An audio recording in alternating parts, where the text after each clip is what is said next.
Okay. I peered down at my white, worn-out shoes, which were far too tight for my 7-year-old feet. No matter how hard I fiddled with the Velcro, I could never get them to fit quite right. This small ritual had become second nature to me, a way to pass the time, a distraction from my impatience. On this particular day, I'd been perched on the couch for what felt like hours, a glass jar of Jolly Ranchers resting in my lap, the prize I'd won in a school writing contest. My heart raced, not from the sugar I'd snuck earlier, but from the anticipation of showing it to my father. I could already picture his face lighting up, hear the warmth in his voice as he'd say, "I'm so proud of you."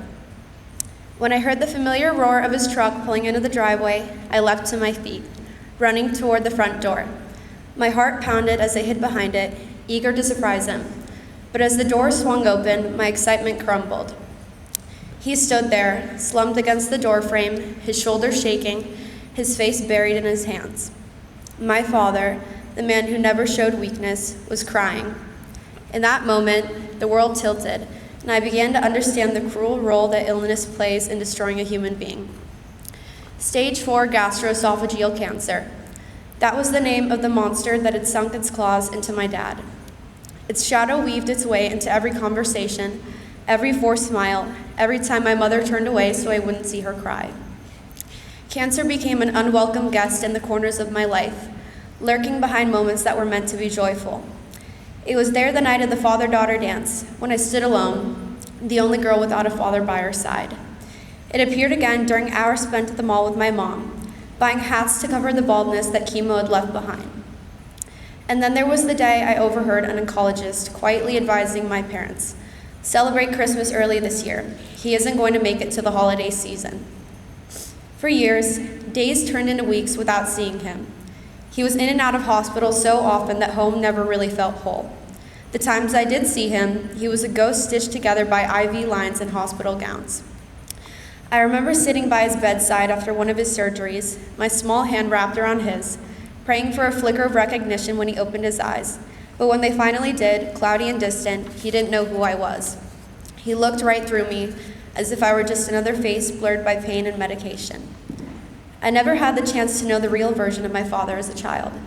My memories of him are fragments, hospital beeps, the sterile scent of antiseptic, goodbyes that felt too final.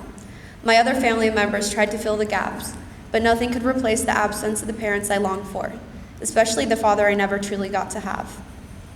And yet, as time went on, I clung to every second we had left.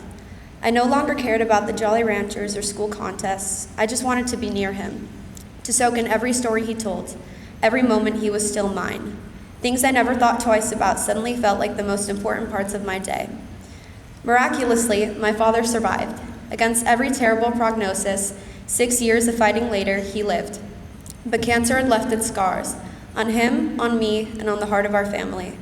For so long, I measured time by what I was afraid of losing. I waited until the fear of absence forced me to cherish what had always been there. But I shouldn't have needed that fear to recognize how precious those moments were. It took almost losing my father to understand that time isn't something we can bargain with.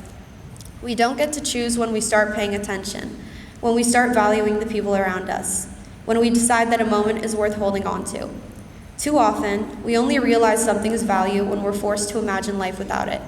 That's what I regret most. Not that I could have lost my father, but that it took the possibility of losing him to truly see him.